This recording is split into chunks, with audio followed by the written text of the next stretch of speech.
hello, good morning, and welcome to this week's serving of Mickey Waffles, a Disney podcast where we cover everything from parks, movies, and merchandise. My name is Sinead. My name's Kate. Hi guys, how are you? I'm good, Kate. How are you? I'm good, Sinead. How are you? I'm fine. Good. I asked the guys how they were, and now I asked you how you were. Oh, sorry. Do you know what today, Sinead? Today's Tuesday. You know what that means. Special Guest Tuesday! Who do we have this week, Sinead? This week we have the lovely, also former Disney Pass member, Andrea. Hey, hello everyone. Hi guys. I love the waves. I'm waving. My favourite thing. Hi guys. Hi. How are you, Andrea? I am all right. Thank you very much. All things considered. Up until about 5 seconds ago, you had your very lovely ink and paint spirit jersey on, which is very nice. Did, yeah. I'm really sorry, but it just got a really, it got hot in here, and I think it's all the pressure of, being a guest star Tuesday and all that kind of thing. But yeah. Oh, don't be worried about that. What's your favourite character that's on the ink and paint spirit jersey? I'm curious. I'll go with Mickey, I think. Oh, okay. Nice and classic. Yeah, it's a classic. They all are, yeah, Mickey. You can't miss with Mickey, yeah. That's fair. So how's your week going, Kate? Yeah, it's fine. Everything's fine. She says through gritted teeth. Everything's grand, we're just living our lives, getting through till August, trying not to kill anybody or anything. That's all we can ask from you. That's literally all I can do. That's it. That's all I got. Excellent. Fantastic. Do you know what I find? I find it's not getting easier. No, I think by now I would kind of get used to the fact that this is what it is and this is the new normal or whatever. But it's not. I'm not getting there. And it's like it's been weeks and I'm just thinking every single time I've seen news or whatever, I just keep thinking, Jesus Christ, is this even real life? It's not hitting home. Like, it's just weird. Yeah, like here in Ireland, this is week 8. Yeah. This is week 8 of like since the school's closed, basically. That's when I started from. Because then like as soon as the school closed, within a week everything else is closed. And I just sometimes I think about it and I'm like, wow, 8 weeks. I was like, wow, it's actually been pretty quick. But then I'm also like, my God, it's been so slow. Yeah. Yeah. I feel like, you know what I mean? Like, it's really weird. But then when I think about the future, I'm like, oh, even to get to the 18th of May, which is when hardware stores open, I'm like, geez, that's such a long way away. Yeah, because like I feel like March was the slowest month I have ever encountered in my entire life, and then April was about half a second long. Yeah, pretty much, yeah. And now I'm trying to figure out if May's going to be also as quick. I mean, we're already on the 6th, which I suppose is doing pretty well. We're 11-ish days away from the 18th of May, which is our next milestone. I have to just go by the milestones. I can't do anything else because otherwise I'll lose my mind. She's just really excited to go to Woody's. Yeah, I mean, I don't know. I'm excited to do anything. Like, never in my life have I been excited to go to a hardware store, and I'm like, yeah, I'll go get some wood or some paint or something. I'm like, yeah, I don't mind, whatever. They're being very oddly specific with the hardware stores, though. I was like, why the hardware stores, though? Because it's like on the 18th of May, it's hardware stores, garden centers, those outdoor workers, and construction. All right, that kind of makes sense then. Yeah. Gives anybody else shit to do. Yeah, but they're like, because like garden centers are stuff right in the open, I guess, even though it's not airborne disease. But here we go, back to these stupid rules. Let's not. Exactly. I have some issues on these whole phases, but we won't get into it. Exactly. How's it going for you, Andrea? How are you doing? I'm working from home since basically the whole thing started, which was a completely new experience for me. I've never worked from home before, and it took me a while to kind of get into a rhythm. I would just sit in front of my computer in the morning and I would be like, what's this feeling around 3 p.m.? I was like, what's this feeling? Why do I feel like I'm going to faint? And then I realized I didn't get up to get some water. I didn't eat. I didn't do anything. I was just, because you don't have the rhythm as you usually would. And it really took me a while to kind of find it. Now it's grand. Like, I spend time with my cat, which I think is to both of our... Everyone's laughing at this point. We love I Mo. spend time with my cat. Yeah, that's what I do. She spends time with me. She was a bit confused for the first couple of weeks. She was like, "Why are you here? Why are you always here?" I mean, she liked it, obviously. But, at the same time, she did have that look in her face like, this is my place. You're supposed to be gone for like 10 hours every day. Why are you still here? Oh, So yeah, it's fine. We're pushing through. Nothing much we can do. Yeah, that's all we can do. Yep. Exactly. We had our third Disney Zoom drinks and whatnot, and everyone wore pajamas the last time. We did. It was so much fun. I love those nights. What even happened? You forgot it even. Well, I mean, a lot of things happened on that Friday, Kate. That's when we had our phase plan announced. Oh yeah, I think that's literally why. just before we had the Zoom call. So I just put a little bit of a damper on it. I just block it out. Yeah. But the quiz went down very well. It was all about movies. You're welcome. Yeah, it was really fun. Andrea didn't win. I didn't win. You came a very respectable joint third. Joint third, I'll take that. Considering there were 5 questions, Disney Channel movies questions, and I think I didn't get one of them right. Just shows. I think it shows my age, that one. But we're not going to go there. We won't ask. That'd be fiercely rude. So we're going to do another Disney quiz Zoom night. If any of you haven't joined yet, please do join us. And that one will be on the 15th of May. So just before everyone gets to go to hardware shop. Exactly. And this one is also going to have a theme. So it's going to be Dapper/Disney bound, whichever you have available in your household. That means you don't have to order online from places / go anywhere, because where the hell are you going to go anyways? So yeah, it's also because a lot of us have done a lot of online shopping that has been Disney related whilst we've been cooped up for the past 2 months. So everyone's just like, I would like somewhere to wear my new outfits, please. So we're giving everybody that facility. Pretty much. So if you want to be involved in those, do drop us a DM on Instagram and we will get the details for that. It's really fun. Like, guys, if you're listening and you're thinking, should I not? It's actually really, really fun. We spend hours just talking about it. I don't even know. I turn around and it's like 11 and I'm like, Jesus, we've been on this thing for 4 hours. I don't where does the time go? The time does fly. Time flies. We didn't even pay you to say that. No. Yeah, no, not at all. Free promo. So before we move on to the news, I feel like I feel a little bit like Once Upon a Scream. We have some admin. We do have some admin, don't we? Do go on. We have some very exciting admin. So as of this week's episode, we are now a part of the After Dark Podcast Network, which is very exciting. Weird that someone asked us to be a part of their network. Congratulations, guys. Congratulations. Thank you very much. It is. It's like the logistics. Go ahead. It's a great achievement and it just shows you. Yeah. Well done. I'm really proud of you. Thanks, Andrea. Oh, we should have you on all the time. Yeah, you're so affirmating. I'm such a fan. I remember the first time I listened to you guys. I remember what I was doing. I was cleaning out my wardrobe and taking stuff out, and I was listening to you talking about how it all started and everything. It was loved it. Because I missed especially Kate, your laugh. Obviously, I think I always refer to it. It was one of the highlights of my days working in Disney. You don't hear it that often, especially if you work together.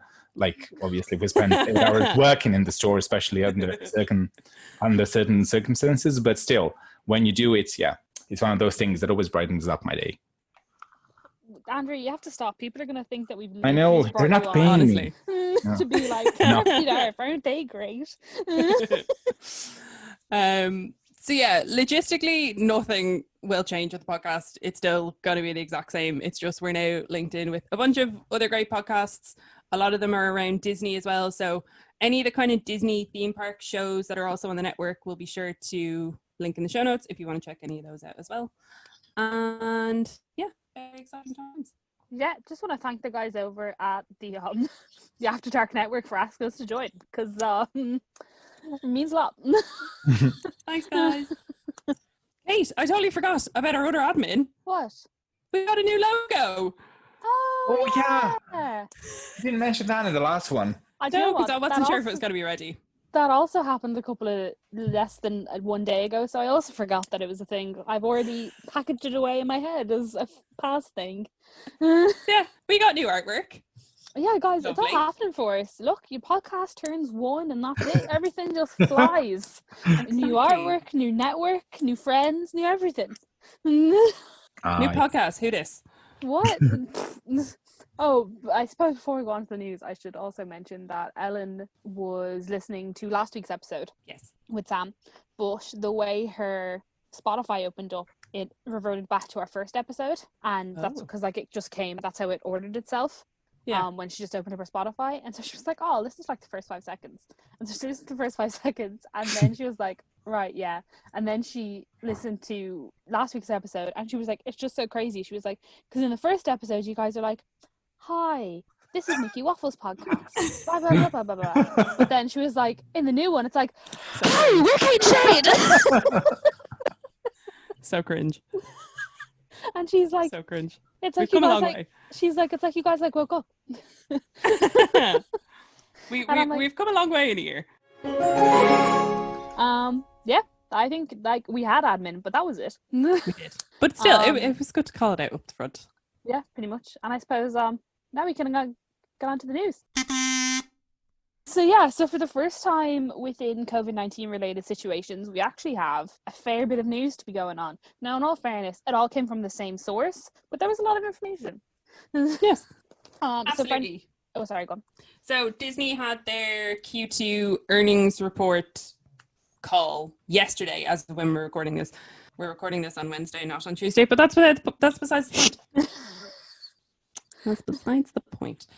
So, Kate, do you want to kick off with some of the things that were mentioned in it? Yes, they're not in my book. They're on my computer. Guys, I updated my computer. It took 2.5 hours, but now it works. So I can have multiple tabs open at the same time. So this Zoom call's going, but I'm also looking at my Google Docs. How exciting. So the call had a bunch of people on it. There was Bob Chayka, Bob Iger, Christy McCarthy, who's the CFO, and Lal Singer, who is the Senior Vice President of Investor Relations.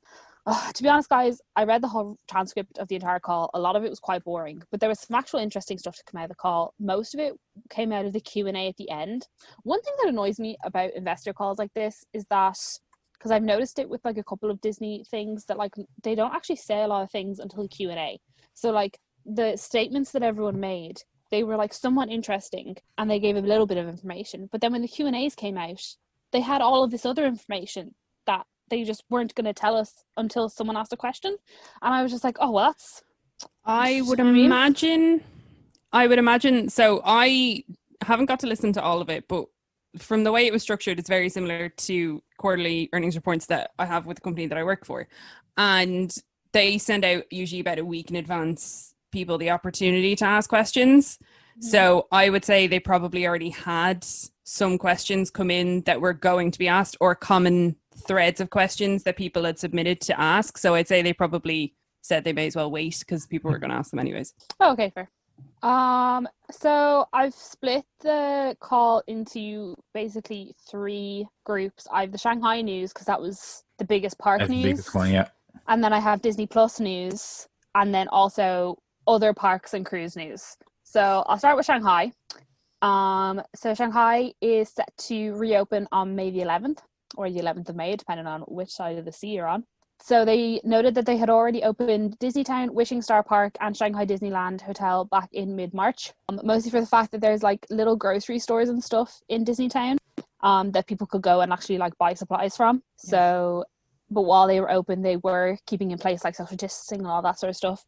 So they were through this, we've now decided that it's okay to start opening Shanghai Disney. They're going to be taking a phased approach to it. So they're going to have limits on attendance. They're going to be using an advanced reservation and entry system, and they're also going to have controlled guest density using social distancing. This will also involve guests having data tickets so that they can control the capacity that's turning up at the gate, so that you don't have 10,000 people turning up and then the whole place is full too early and then you can't get in.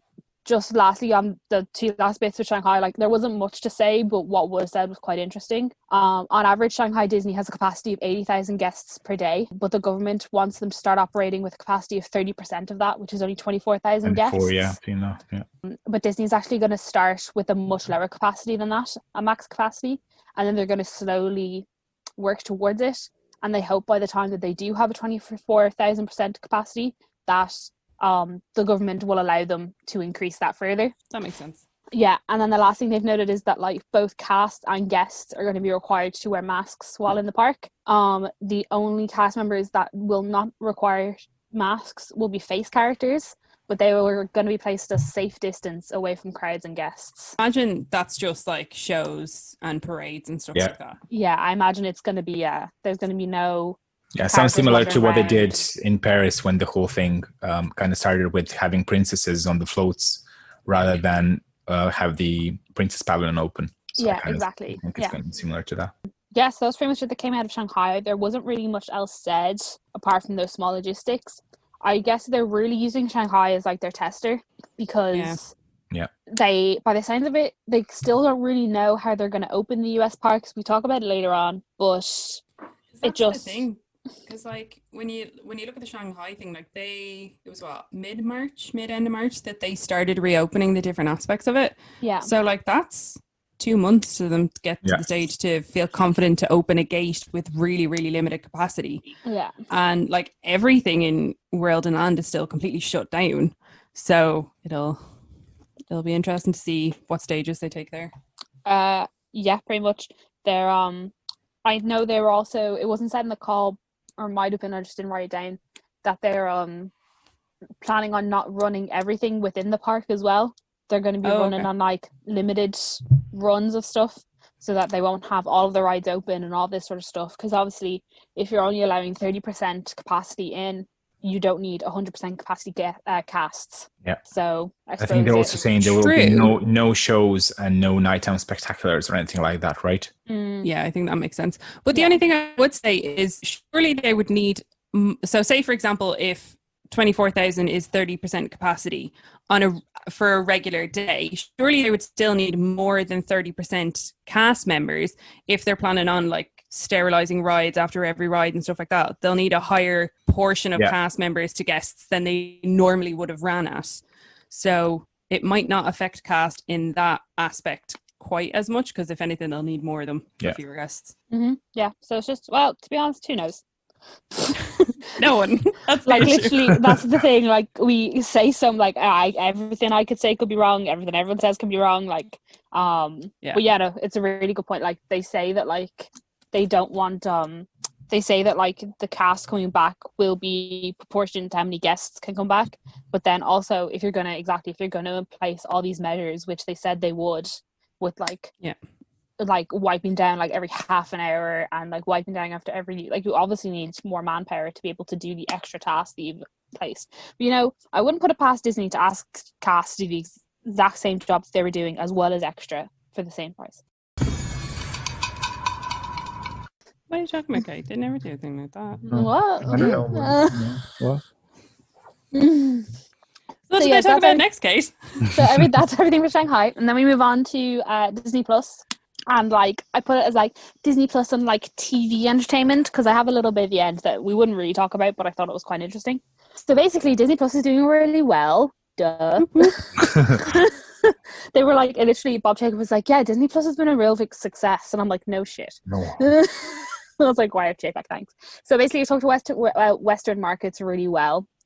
By the sound of what JPEG said, better than they thought it would, which I thought was quite interesting. Globally, Disney Plus now has 54.5 million subscribers, and it's not even released everywhere yet, which I think is crazy. When Disney Plus launched in Europe, it now has a paid subscriber base of $35.5 billion.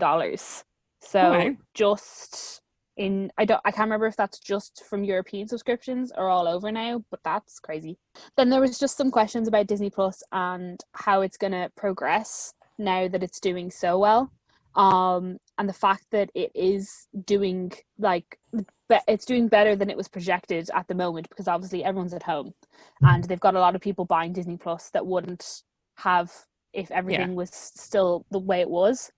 So they basically said that they're still investing into Disney Plus at the same rate as they had planned to, and they haven't changed the plan. Okay. We're also reminded that there are still a lot of countries where Disney Plus has yet to be released. So the spread of income and revenue from the service is still yet to be like taken in from Disney. They still have a lot more outlets that they can basically swindle money from. So they were like, don't worry about Disney Plus, everything's going fine. It's not going to reach profitability too early, but if it does, like, it's not really going to matter. So they're basically like, don't worry about it, it's fine. Yeah.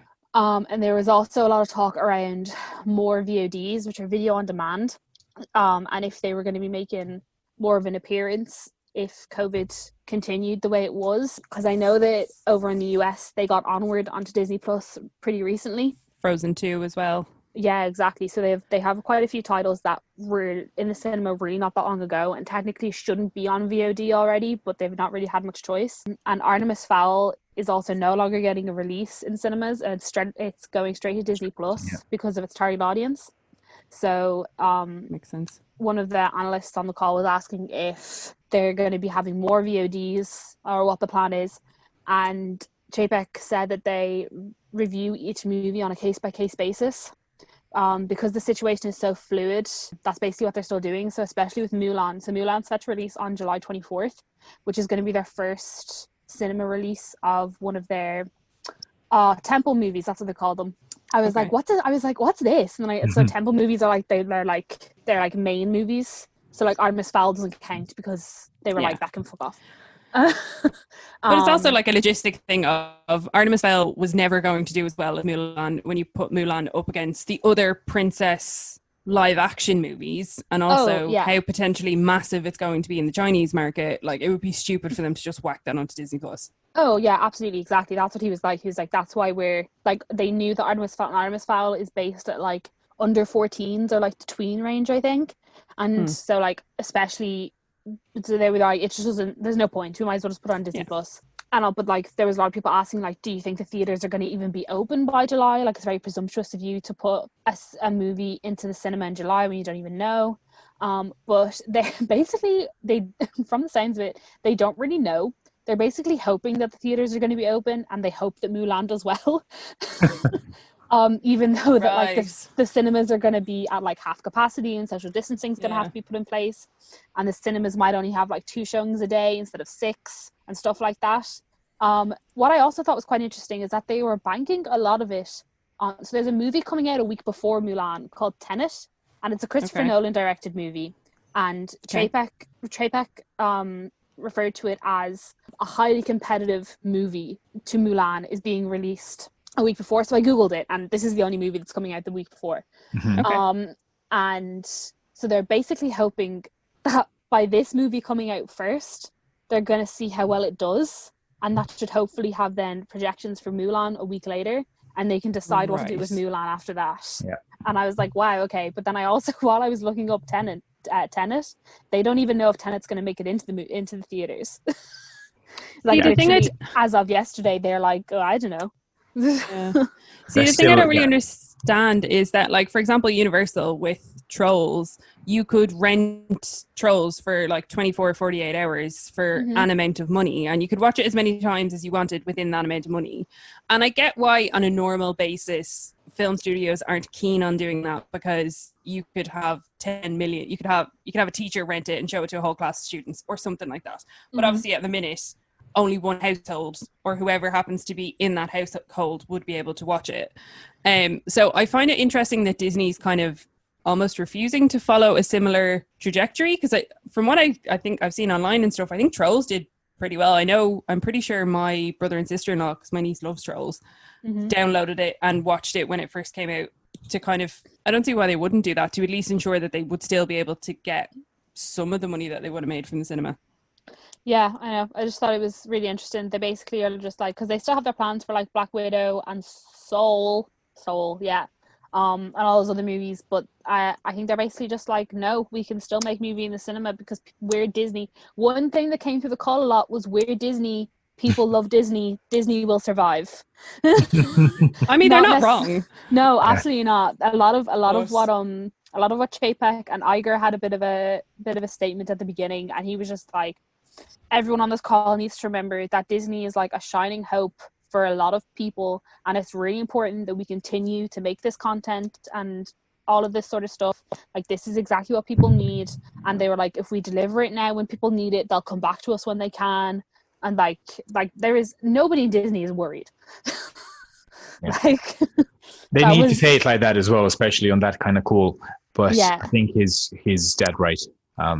He's dead right. Yeah, no, in the best of times, Disney serves as a safe haven for a lot of people. Mm-hmm. And I think especially in these troubling times and uncertain times, it's actually more so. So yeah. Yeah, that was a very popular point in the call. Everyone kept reiterating it. I was like, we get it. It's Disney. This is a recorded call. Disney. I get it. Disney is bulletproof. Wow. So that was pretty much it for Disney Plus. They're still planning on distributing it out into all the other countries that still have to go to. Then the last two... Sorry, go on. Yeah, sorry, Kate. I just wanted to ask you, did they mention anything about like original content, providing more original content? Did they touch? Basically, they said everything that's currently in post-production is still in post-production, and that's still being worked on. I assume because editors can work from home and everyone can just transfer data to each other. Yeah. But everything that was anything that basically isn't in post-production or in pre-production, I suppose, where they're still planning about it, that's all been stopped. So like, no one's filming, no one's going places, no one's doing anything. Yeah. They did confirm. They did. Oh, sorry, go on. Yeah. Go ahead. No. This is just still on Disney Plus. So obviously we said on last week's episode, Rise of Skywalker got released on Monday, but also they've been like dropping little shows here and there. So one of the newer ones that they've dropped is a show called Prop Culture.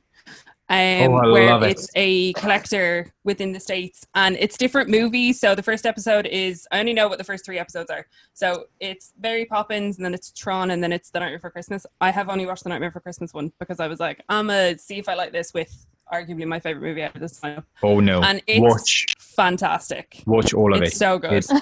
Oh no, I will. I plan to. I just wanted to like... I was like, if I hate this and it's my favorite movie, then I'm I know what you mean. But I like it. I know what you mean. It kind of filled the hole that the Imagineering story left for me. Agreed.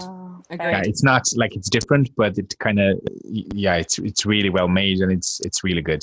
And you can like, when you see the passion that goes into making these type of things, and how many people are actually involved, and to what extent, and what it actually means to them even years later. It's just I love it. Yeah, it's amazing. And the guy is just a personal collector, but again, I can only talk for The Night Before Christmas one, but like, he goes and visits Danny Elfman and sees Danny Elfman's original Jacks that he has from the movie. They visit director Henry Selick, and he has the full like clay model of Santa Claus in the like coffin sleigh with the skeleton reindeer and all that kind of stuff. He has like a full scale one of those in his like main room.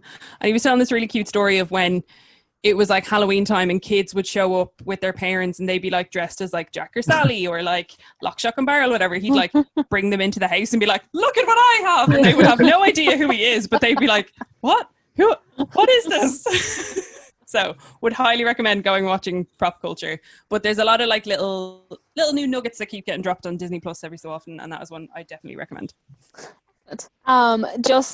Just quickly back to the whole original content thing. Well, not back to, still talking about it.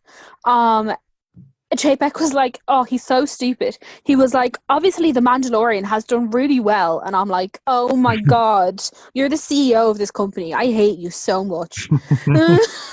He basically was like, Mandalorian has been the best thing that's come from Disney Plus, and it's the most successful original that we have.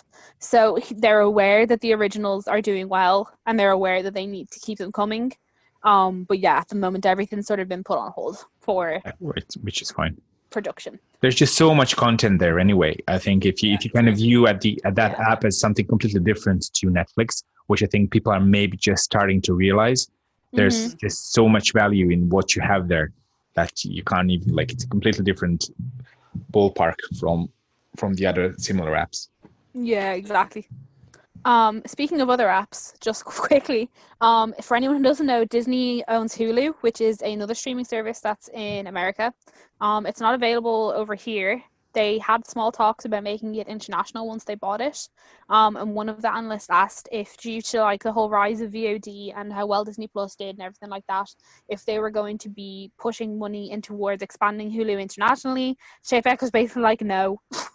He was like, we don't plan on it. We're kind of meh about it. We don't really see the point in making Hulu international, which I'm quite sad about, because seems really silly. Because I've always wanted, because there's so many shows on Hulu that you can't get here on Netflix and all this sort of stuff. Yeah. And I'm just like, I'd pay for it. Like, I'll happily pay for 5 subscription services if all of those services have different content. Yeah.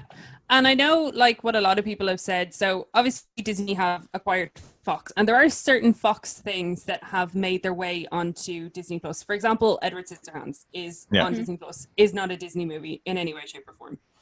But Fox obviously have a massive back catalogue of things that would in no way, shape, or form necessarily be appropriate to be under a URL that has Disney first and foremost. So, for example, the Alien movies, American Horror Story, all of that kind of stuff. Fox has so many not suitable for Disney titles that Disney could make use of. So I don't know why they're not just slapping all of those on Hulu and then launching Hulu out to everywhere. They don't have to pay for that content. They just have to, I suppose, pay to get into that market. Because, like, I would do it to have the full back catalogue of stuff. Oh yeah, so you got the same argument then as well, that they're making the new Lizzie McGuire series, and they're also making a Love, Simon series. For anyone who doesn't know, Love, Simon is about a gay couple, and basically Disney were like, we don't want to make Love, Simon and put it on Disney Plus because we think it's not suitable for a Disney Plus audience. We're going to put it on Hulu because of the like grandeur of the series. And I was like, what? I was like, this service they were going to put it on Hulu. And then Hilary Duff, who's Lizzie McGuire, wanted to take Lizzie McGuire in a slightly more adult direction, you know, doing what adults do kind of thing. And Disney were like, oh, if you want to take it out of that cookie cutter format, it's going to have to go to Hulu, not Disney Plus. And she's like, but why though? Like, do you know what I mean? It's so ridiculous. Like, the whole thing about the Love, Simon thing, they literally, Disneyland Paris every year does a pride event. How I don't know. I know. We'll end up I going think down a they're rabbit hole. still trying to kind of find their footing with some of it, Yeah. especially with the mixed content of, you know, having some folk things on that, as you just said. I think they're still trying quite probably to find the perfect balance between family-friendly entertainment, what Disney Plus should be, and how far can they push it with certain other areas. I think there's steps in the right direction, but it's probably going to take some time. And I think it's mostly down to the American audience rather than European one, which is also quite that's why we're very chill over here. I think that's part of the problem of why we find it so frustrating, because we're like, but why? Like, what the fuck does it matter? Well, what's the big deal though? And then finally, just the last little bit on like the whole TV thing was ESPN. For anyone who doesn't know, Disney also owns ESPN. Obviously, ESPN shows all live sporting events, which have all been cancelled. So ESPN are struggling due to the fact that they have no content. There was 2 brand new series brought out. One about Michael Jordan that wasn't meant to come out for another couple of months, I think, but they've released it already. I think that did really well, which is great, I guess. But there was actually surprisingly a lot of talk about ESPN on this call, about like live sports, sport distributors, sport advertising, like what were they going to, like, there was so much ESPN talk. Well, what I will say is there is a plethora of rumors going on that the WWE is going to be bought by ESPN and Fox. Oh my God. Imagine. So if anybody, I enjoy wrestling, Kate enjoys wrestling, Andrea, I don't know if you enjoy wrestling. I'll say that's no. But anyways, basically Vince McMahon, the main guy in WWE, he tried doing this XFL thing again as an alternative to the NFL. Failed miserably, went bankrupt, and apparently the company is desperate for money. So it's looking like the McMahons as a whole are going to sell their majority share in the business and pretty much all take a step back, with the exception of potentially Stephanie McMahon and Triple H. None of this is confirmed. These are all just rumors that I've heard through Breffney, who's usually a pretty good, reliable source. But yeah, apparently that's the reason. So they've let go of a bunch of wrestlers in the past few weeks, and a lot of wrestlers are being given open contracts where it's basically like, you want to leave? Go. Oh, wow. And it's looking like they could potentially be being bought by ESPN and Fox, which in fairness to me makes perfect sense. Oh yeah, absolutely. WWE fitting in under that Disney umbrella makes perfect sense. Absolutely. There's so much crossover between Disney fans and WWE fans. Mm-hmm. So interesting. Again, none of this confirmed, just all rumors I've heard. We love a good rumor on this podcast. So yeah, that was it for Disney Plus and other televisions things, basically. Poor ESPN, it'd be struggling. It's like, we have no live sport, help us. But like some of the stuff they said was like really stupid. So like they had the draft for the NFL, I think. I don't understand American sports.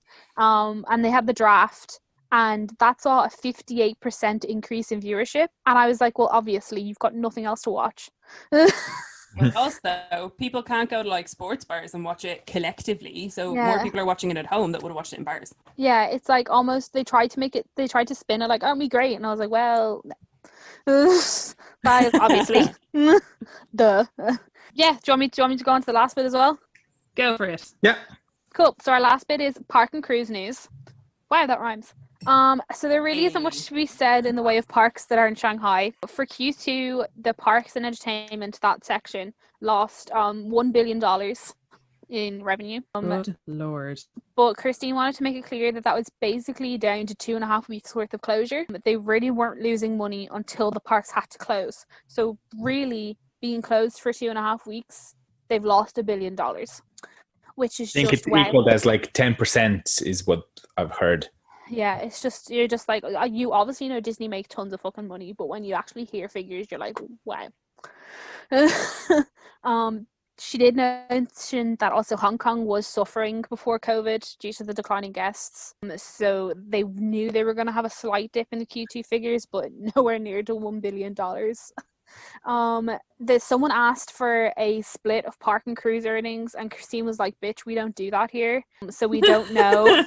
she was like, so we can't exactly pinpoint like where the major losses were.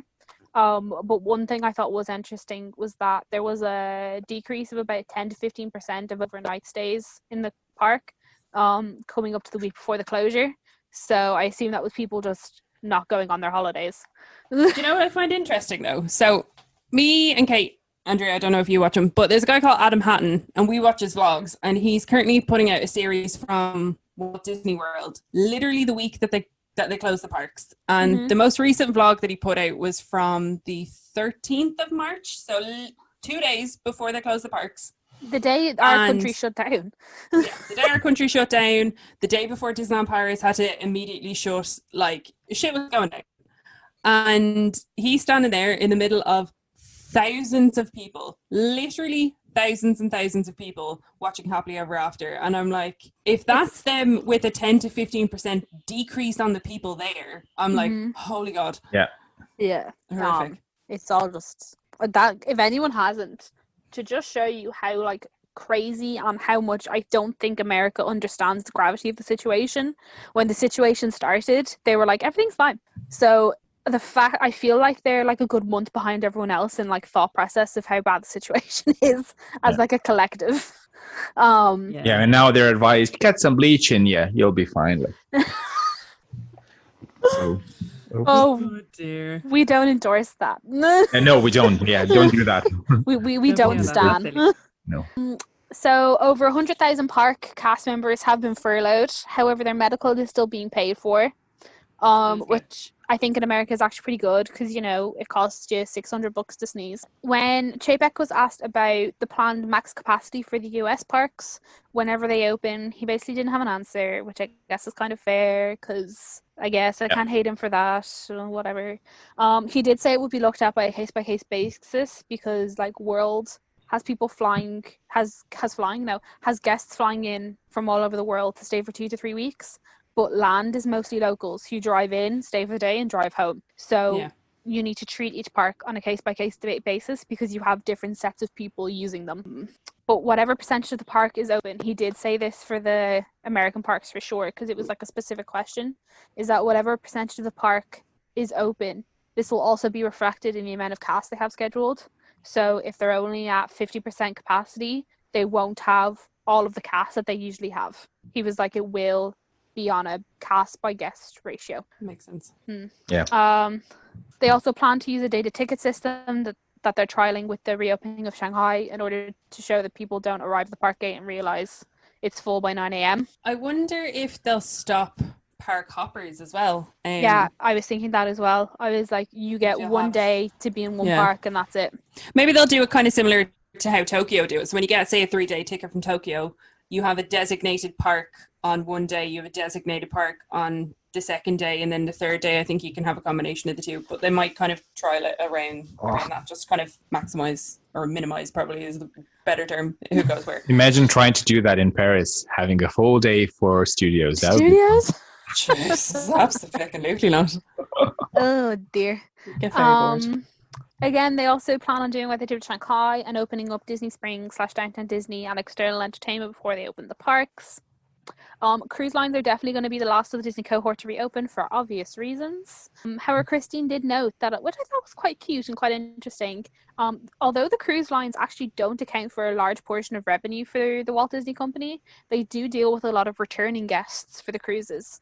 So they're pretty confident that when it's safe for the cruise ships to open, that guests will know that Disney take their safety very seriously, and they'll have a lot of returning guests booking cruises, because I guess that's fair. Like, if you go on one Disney cruise, you learn, and then you just trust them. Yeah, and like Disney have that like system of like your first cruise, you're a certain level. Whenever you do your second cruise, you get a different level. It means you get a different lanyard. And we all know people are obsessed with getting exclusive crap, so that kind of helps them. But also, Disney was one of the very few cruise lines that didn't have any news stories going around about people catching COVID-19 on the ships or people, God forbid, dying on the ships. So out of the grand scheme of cruise companies, they kind of fared better out of it than most. Yeah, exactly. And the last thing Disney want is someone getting sick on one of their cruise ships. So it's definitely going to be the last thing to open, but they're definitely going to push all of their focus on making sure that it's 100% safe, because they know that the guests returning to the cruise lines are people that have been on cruises before. So they're not going to fuck about with them. Yeah, exactly. My last point for the call is that DLP was never mentioned. Yeah, I know that. Oh, poor DLP. Madness. They talked about the Asian parks. They talked about the US parks. DLP, the only time they mentioned DLP was the date it closed. And they just said, Paris closed on this date. And then that was it. They didn't mention anything else. Awkward middle child. Yeah, they're basically just like, you can just fend for yourself. Don't worry about it. Which is also really sad, because in Japan, they only make money from the royalties of Japan. They don't make money from anything else because they don't own the fucking thing. But in Disneyland Paris, they own it, and they still don't care about it enough. They still care about Japan more, and it's very frustrating. Poor DLP. But it also just kind of makes sense, I just noted, because they don't have as much hearsay in France as they would do in other parts of the world, because France, I think, can actually stand up for themselves. That's the thing, like Disney, like the Disney parks specifically, and even if we're just talking about Orlando, account for, I would argue, probably the bulk of a lot of the reason that people go to Orlando specifically. So which makes up a hefty amount of the tourism for Florida as a whole state. So Disney have a lot of say over what happens. Hence why in Orlando airport, you can't buy chewing gum because Disney won't allow it. So they just don't sell it in the airport. So as much kind of pull as they have over the state and the country that they are predominantly based in, I don't think Disney's going to be able to bully the Prime Minister of France into opening DLP, because we all know what the French are like, and they won't take that. Well, when they first arrived, they were all communists. So what are you gonna do about it? So sad. So yeah, that's basically everything that came from the call. One other thing I'd just like to mention while we're talking about DLP, complete rumors, but it's completely rumored that the expansion for studios may be delayed by quite a significant amount due to COVID. I think so. Yeah, I can see that happening, obviously. Yeah. Like, everything's just rumored. Like, there's actually been, because who makes press statements about DLP? Absolutely no one. So we do actually have some news about, well, I say we, Andrea can share some news about DLP because he got an email from them today. Yeah, you take it. Yeah, thank you, Kate. Take it away. Yeah, I got an email from them today saying that since the opening of the New York Marvel Hotel, whatever the name is going to be delayed Yeah. They're saying that they don't know by like how many weeks, months, or whatever, and that I had a booking. I think it was last week of August, first week of September. With this email, they're noting that it's been cancelled, and I can reschedule, get a voucher, or like get a refund, whatever I want to do, and that they will give me more information when they have it. Like they didn't say, "Oh, it's delayed by this many." Oh, they weren't specific, but they did say your reservation is cancelled. So yeah, obviously, it's not going to happen anytime soon. Interesting times. I wonder how it'll affect, like, obviously for Magic Kingdom, it'll affect what will happen for the 50th, and they're going to kind of have to pick and choose what they'll potentially have done by the 50th of Magic Kingdom and Disney World as a whole. But I wonder how much of an effect it will have on any kind of refurbs they were planning on doing in DLP ahead of the 30th in 2022. Yeah. Because I don't know if they'll get around to all the hotels then, because if they're still focusing so much of their resources on getting Hotel New York up and running. Yeah. Because like the Disneyland Hotel had already been delayed with its refurb, so who bloody knows? Do you know what? I never even think the castle is going to get a refurb. I think it's going to have broken slats for the rest of its life. I know. It will get a facelift at some stage, yeah. When they get more money, I think. I'm thinking, what have we had? We've had the 25th. What's the next one? The 30th? Maybe by the 35th, they won't look like crap.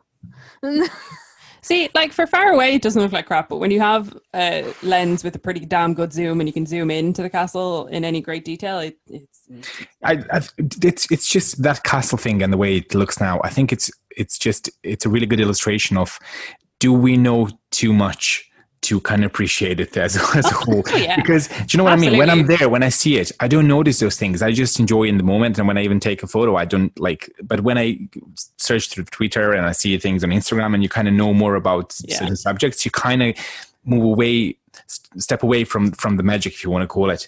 And it's kind of, you see all the nitty gritty bits that you might not have if you were just, there to enjoy yourself. So even that with the castle, of course, it needs a bit of a refurb, and I think it needs a facelift at this point. But at the same time, does it really? When I see it, when I'm walking down the main street for the first time, it's still shining bright, like the first time I've seen it. You know what I mean? It's just one of those feelings that, of course, you don't want to see it getting completely run down or whatever. But you can nitpick details like that in every single thing, and it's not an excuse. It's just a reason.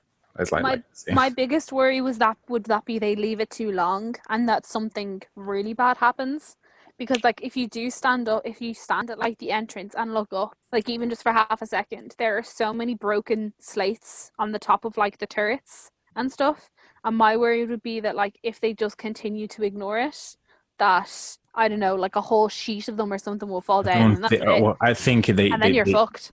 Oh, I don't think they would afford. I don't think they would afford that kind of thing happening. They would, you would hope not. Yeah, so I really. News? No, I could just argue about the castle all day and how I want it to be more pink. No, if anything, it needs to be a bit less pink. Yeah, that's more pink. No, I think that's everything. We should probably get on to why Andrea's here. Which is also to do with the castle. Oh, this is very true. That was a good introduction. That was a good, We love a good segue. We're professionals we love a good segue. So, as we mentioned at the kind of start of the call, we've been doing our fortnightly Disney quiz, and as Andrea said, they've been going on long into the evening, where people have been having a few drinks and having a few chats. And it came out that Andrea has experienced the wonderful Castle Club in the Disneyland Hotel, which is something that I think every Disney fan, or at least Disneyland Paris fan, wants to experience at some stage in their life. As to whether it'll be an affordable option for people is a whole other separate question. It is. But it's something that I think everybody would like to experience. So I was extremely curious, and I know Kate was quite curious as well. So we thought we would have you on, and you could tell us about it. Oh, yeah. I didn't share it. Oh, is that why I'm here? Good to know. I don't have notes or anything like that. God forbid, no. I didn't ask you so what are you going to ask me? How do I go around this? What do I do? No, Sam last week, she was so ready. She had her notes and everything. She was like, oh, let me just check my notes. Did I miss anything? And I was like, Jesus Christ, I better step up my game. I was thinking just coming up here with a cup of coffee and just chat. But yeah, I do have some notes. No, I don't really. I do, but yeah. So Right. yeah, Castle Club. We didn't. How did I ever end up there? That's a good one. Yeah, I'm not sure. sorry. Yeah, it's a long story, and I'll try to make it as short as possible and as informative as possible. So what happened was, in beginning of March, I booked to stay in Disneyland Hotel as I did the year before. So in 2017 was the first time I ever went to Disneyland Paris, and I went there with my cast member ticket because I used to work with you guys, and we would get like 4, I think it was, in a year. Mm-hmm. Yeah. And I had them, and I've never used them at that point I wasn't working in the store anymore. And 2017 I just went for one day, and then I was staying in Paris, and then I went for the second day right after. And I was like, oh my God, this is amazing. It was like, but literally it was a dream come true. I'm from Croatia originally, and growing up, it was one of those things like, I want to go to Disneyland. I want to go and see that castle. I want to be there. I want to live in it. That was like my initial idea as I was growing up. So yeah. So 2018, I booked to stay in Newport Bay, and then I had to cancel it because there was a lot of things happening that year for me. And then in 2019, I was like, fuck it. 2018 was the worst year of my life. Literally in every single aspect that you can imagine. And I was like, I need to kind of start fresh, start anew, and kind of treat myself and get to a point where I feel better about life. So in 2019, I went and booked to stay in Disneyland Hotel with my then boyfriend for like, I think it was 3 nights. And that's how it all started. I went there and I was like, I didn't even know about the annual pass or anything. Like, if you remember, Kate, in 2017, I asked you all these questions. What do I do when I go to the park? But I didn't want to know too much at the same time because I didn't want to get spoilers or anything like that. But in 2019, I was obviously I knew a bit more about the park and the hotels and whatever. But I didn't know that much. I didn't know much about the annual pass as well. So I booked just to stay through their website. And then once I was there and I've seen the options, I was like, right, this seems like a good thing for me. I think I'm going to come back. I need this year. And I got Infinity Pass in March. It was 2019 last year. Yeah. So yeah, that was my first experience of staying on site, and I stayed in Disneyland Hotel, and it was great. No other way of saying it. It was really cool. I obviously being so close to the park itself, and like the whole atmosphere of the hotel and the way it looks, and like it's just it was just spectacular, if I might say so myself. But then this year, and I stayed and then I went last year. I think I went 4 times altogether, and stayed on in Sequoia Lodge and Newport Bay. And yeah, it was all really cool. And then this year I decided to, because it's my birthday week, and I had this whole plan of meeting up with some of my friends in Paris, and then meeting with some of them in Disneyland. And I had the whole thing booked. I was going by myself for the first time. I've never booked a trip by myself. So this was the first time of actually going by myself and meeting someone there. So as the first week of March was approaching, the thing with COVID started to kind of impact people all around the Europe, basically, including some of my friends. And I think it was 2 days before I was to leave. Some of my friends were like, we just can't. We have to cancel. We just can't come. It's just you. One of them was from Italy. The other one was from Croatia, and they were like, we can't. So I was like, fine. I still got to meet with some of them in Paris, and it was fine. But it was like, right. So what do I do? Like, do I stay? Do I cancel? Do I go? What do I do? I didn't know what to do. But I ended up saying, fuck it. I'm just gonna go see see what's gonna happen, how it's all gonna go, whatever. And once I got to, this is such a long introduction. I didn't even come close to the Castle Club. It's just literally just getting to the good bit. Right. As I'm coming in, I did a bit of a research, obviously, about different club levels of each hotel. I stayed in Sequoia Lodge, Golden Forest, and I knew about the Castle Club. And at one point last year, when I was booking this year to go there, I asked just to kind of see what the price was. I asked because I was staying for 4 nights. I was like, let me just check. And she was like, oh, you don't have, with the Infinity Pass, obviously we have the 50% discount for room rates, but that doesn't include the club level rooms. Okay. So she was like, let me just check. And then the price she gave me, I was like, okay, fine. Yeah, just book me the regular ones. And when I said it, there's methods to my madness of how I actually, how I book these things, and when I like the times when I go, it's very important as well. The last week of February, the first week of March is one of the weeks. If you take a look at the calendar, which is I can't remember the proper name of it, like low attendance week. So the prices would be the lowest for like staying on site. And obviously, when you put your 50% off on top of that, go during the cheap weeks. And when I was like, what do I do? Do I cancel? What do I do? I was like, no, I'm just going to go and I'll see how it's like. I'll see what's going to happen. You never know, whatever. And as I was traveling, I was thinking to myself, right, let's just, keep our spirits up and like try to make this the best thing I can, given the circumstances. And as I came to as I arrived and I came to the reception desk, I just looked up and I was thinking, let's just see, let's just ask and let's see what's going to happen, right? Yeah. And as I was checking in, there was this lovely lady. I can't remember her name, but she was learning the magic, and she was really good with English. You know that it's not always the case with cast members in Paris.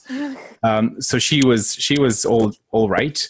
Like, she was nice and all. And I was like, may I just ask you, please, if I would like to upgrade to the club level, if there any availability, how much would that be? And like, I'm just curious, whatever. And she was looking at like, it was,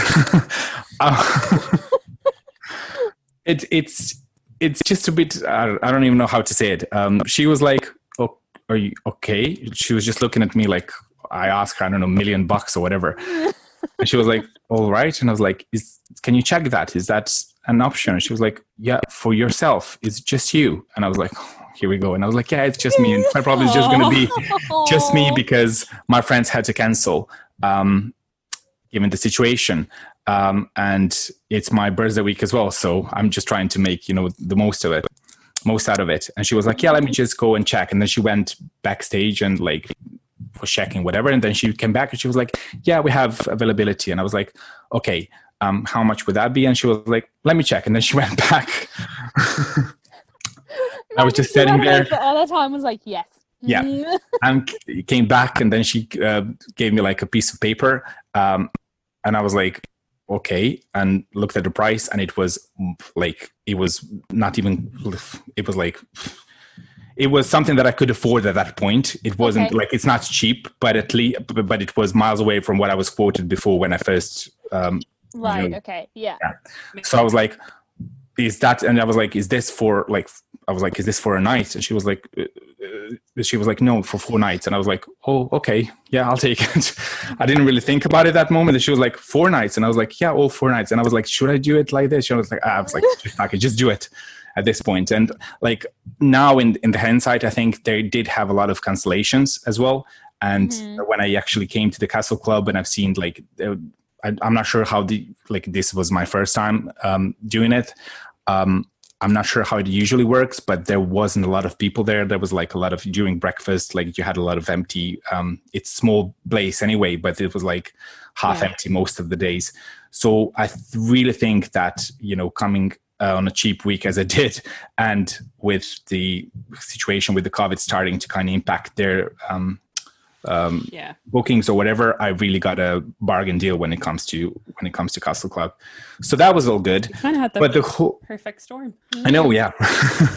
But the whole thing was just I feel entitled saying it, but it's just it felt very like a transaction, which it was. I know it was, but there was absolutely not.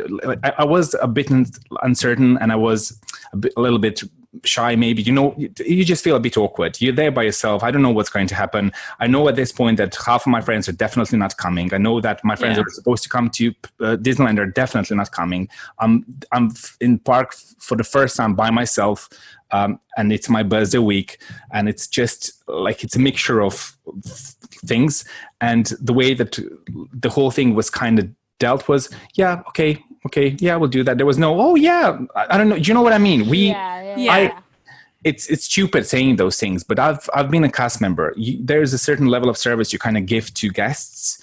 That, like, I know that she was learning a magic, and I like, maybe this is all really stupid from my end, but it was all, okay, I'll check. Yeah, that's it. And then she turned around, and then she said it to another cast member. I speak a little, like, just a tiny bit of French, just so I could understand. And she said to her, he's booking a castle club because he's by himself. It's his birthday week, in a way that she wasn't mean about it, but it was like, I was just there. I was standing there, and I was like, I just felt a bit awkward. You know what I mean? No, and I mean, like, at the end of the day, and it's when you're paying for a premium hotel, because at the base level, if you hadn't opted to go to Castle Club, regardless, you're still staying in the most expensive hotel on site. So you would expect to have a level of service that would match that, which is similar to the issue that me and Kate had in Newport Bay, because we got much worse service in Newport Bay than we'd ever experienced in Cheyenne, Santa Fe, Square Lodge, anywhere else. So I fully maintain that as you go up the levels, like, every guest should get a great level of guest service. Yes, exactly. But if you are paying the more premium, you should get a more premium guest service. It should make sense. You should feel offered to be fair, like, there is a difference. I've stayed in like a couple of the hotels now. There is a difference which, as you just said, it might even be a bit unfair that, there's a different level of service that guests do get, but at the same time, it is. Yeah, exactly. You pay for that as well, to a point. And she was nice about it, but it was, as I said, there was no, there was no encouragement. Well, it's just stupid. I know I sound so spoiled even saying those things, but being a part of the Disney magic and knowing how all these things work, it was just, I just felt a bit awkward. And I was having dialogues in myself. I was like, are you doing the right thing? Why are you even doing this? Are you going to pay all this money to do what? To be sitting there? Like, it was just weird. And then she kind of did what she had to do. And then she was like, right, I'm going to take you to the reception, to the Castle Club. And, so I went with her to the lift, and we had a little like small talk. And I asked her, was there a lot of cancellations, or because the things have just basically started, and you can see that there was like these, there were hand sanitizers everywhere. That's the first thing I noticed when I got to the hotel. There were like hand sanitizers on the entrance, on the reception desk, like absolutely everywhere. And she was like, no, not really. And I'm thinking, yeah, right, but okay. Of course, that's what you say. So I got to the Castle Club reception. There was like, I think 3 cast members sitting there. On a different level? Sorry. Is that on a different level to where you would normally check in? Because normally you check in on the ground floor. Yeah, you check on the ground floor. So you go and you walk all the way. You walk up. We actually took a lift to the first floor. And then it's the entrance to the Castle Club. There's a lift. I think it's really close to where the shop is. Yes, I know what you're talking about. Yeah, that's the lift. Yeah, and she took me up to the second floor. I'm already excited, and I didn't even go.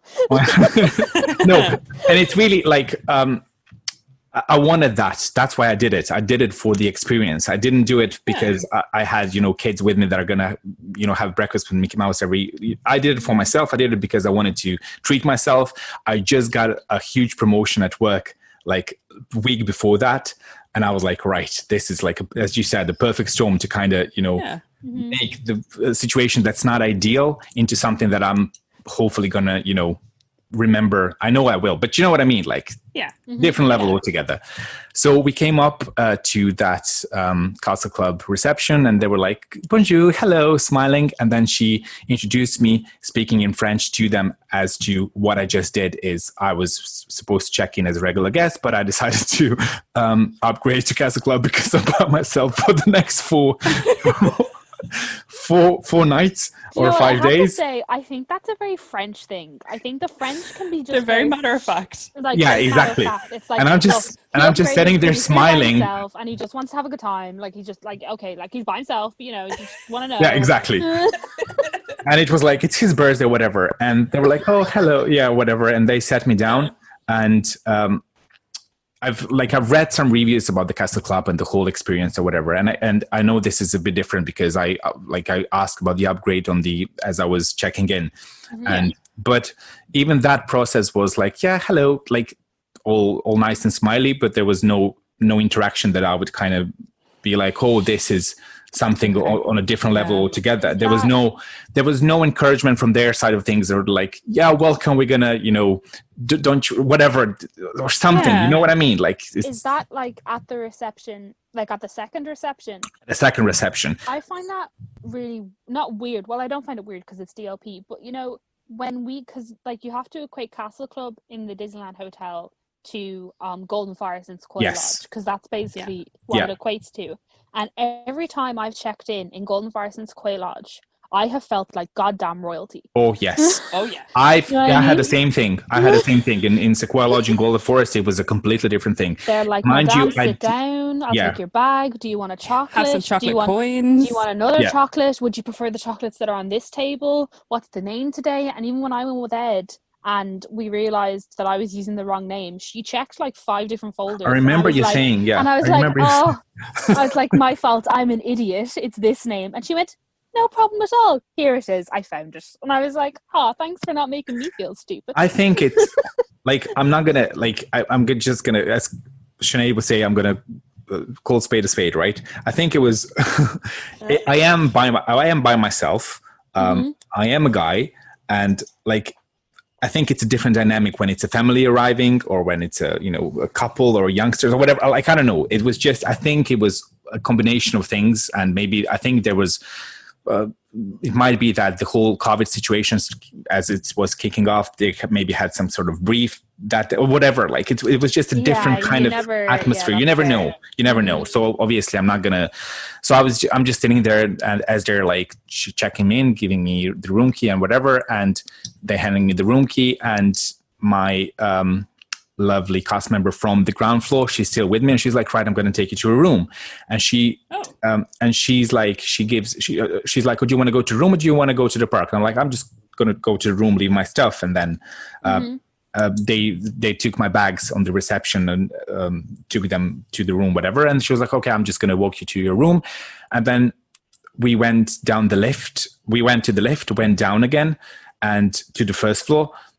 And she started walking around, and as we're chatting, I'm like, where is this room? Like thinking to myself, Jesus, where is this? And she's like, oh, honestly, I'm not sure.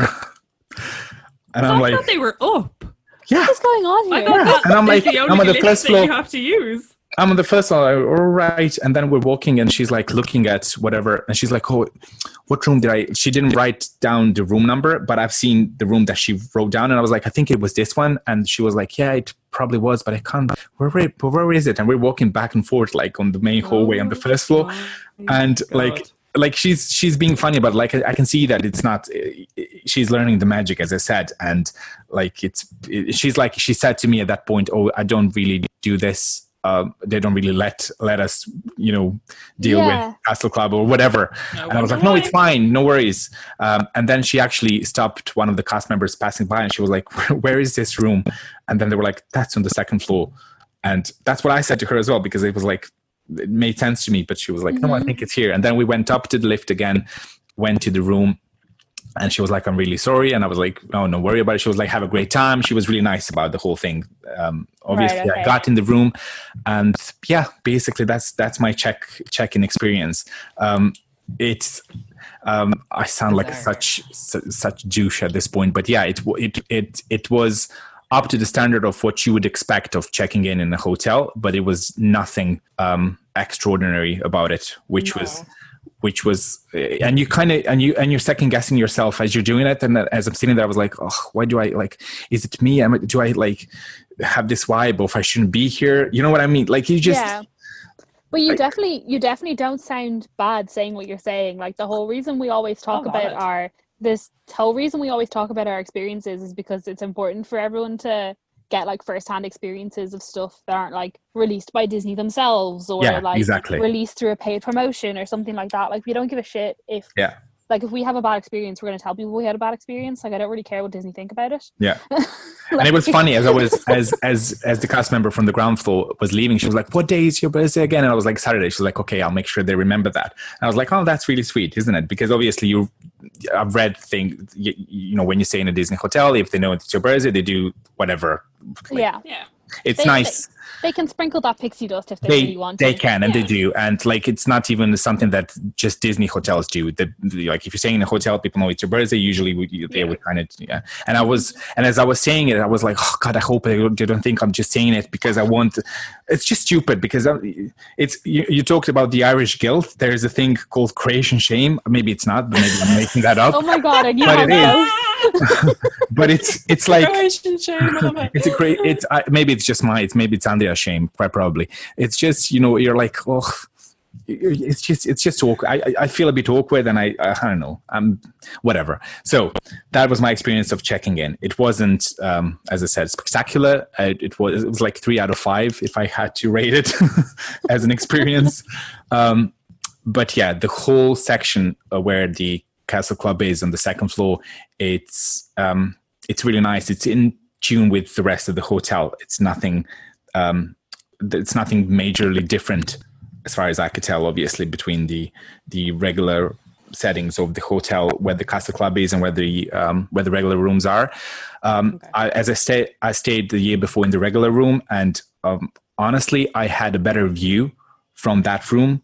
And I think it was a bit bigger even than this one where I was. Yeah, it might be so much scandal. I know. No, it was a nice room altogether. Don't get me wrong. And there's like different bits and pieces. They're different. Like the wallpaper is different. The thing on the bed, the runner is different, and like some of the details like that. I think the carpet is different as well. Those type of things that you don't even kind of notice. But the view. In the previous room and the year before, my view was on the left-hand side of the hotel, looking at the park entrance where basically the toilets are. But you can hear the music, and it was actually the trees, whatever. And this was on that same side, but it was kind of facing the rooftop and that part of the hotel. So I could see people coming in and out, but I couldn't see the park or the lights or anything like that. Like it was side waves. Like it was fine. I wasn't planning on spending too much time in the room anyway. But it's always nice to have a nice view, right? Yeah. And you would for the Castle Club. I read that not the views are not spectacular. I was like, yeah, that's fine, whatever.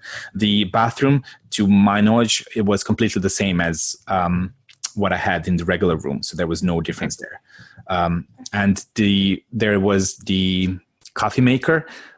In the room here, but you also get it in the regular room in the Disney Hotel as well. So there's no difference. Oh, okay. There's no. You get little Nespresso pods. The only difference here is obviously you have the Castle Club Lounge that you can go during the day. So no need for the coffee in your room. You can just go and grab a coffee there, proper espresso, and have it there or take it to your room, whatever. So yeah, that was okay. Cool. What's the Castle Club Lounge? So obviously we've both experienced the Gulf Forest Lounge where you go, you have your breakfast, pretty standard breakfast, the glorious scrambled egg, and then they do like afternoon treats that I've never experienced because I'm always in the park. And then they have like drinks and stuff in the evening. So what's the Castle Club Lounge like? The Castle Club Lounge was probably the highlight of the whole thing, of the whole experience for me personally. I was thinking about it when we arranged this, and I was like, what I'm going to say and like what were my highlights.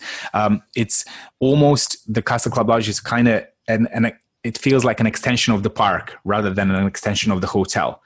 In a way that obviously there's a lift that kind of brings you all the way down to the main entrance, and you can literally go to the park straight. Like it takes 10 seconds to get inside the park, but it also, if you're like around the main street or wherever, if you just want to pop up for a bit of coffee or a pastry or whatever, you just hop in on that lift, you're right there, and you kind of sit.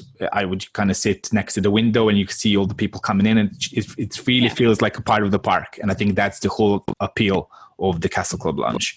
The food there I found was like pretty close to what we had in Golden Forest in Sequoia Lodge.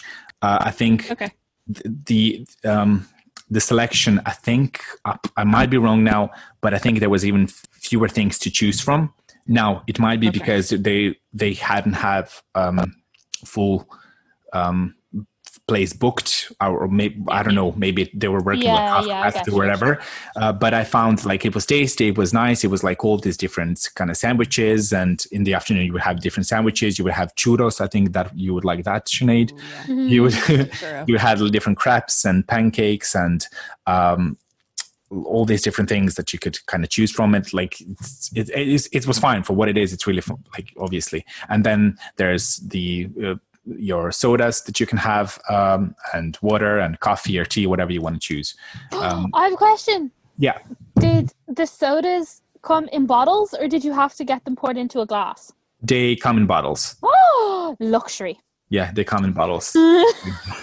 Yeah, that was the difference. You see, I just remembered. It's in Sequoia Lodge. They would pour it into a glass. Yeah, that's true. Because I know it used to be. I mean, the first time we went to Golden Forest, that was the way it was for every club level. Was that you got like bottles and stuff, but then they changed it. So I was just wondering if DLP got to keep the luxury of the non-reusable plastic. Yeah. Yeah, you would have them in glass bottles. So that's. Oh, glass bottles. Glass bottles. Yeah, glass. Whoa, oh my god. Yeah, like a proper coffee, like the same. Yeah. Jeepers! I know what you're paying your extra money for now. I know. Yeah, exactly.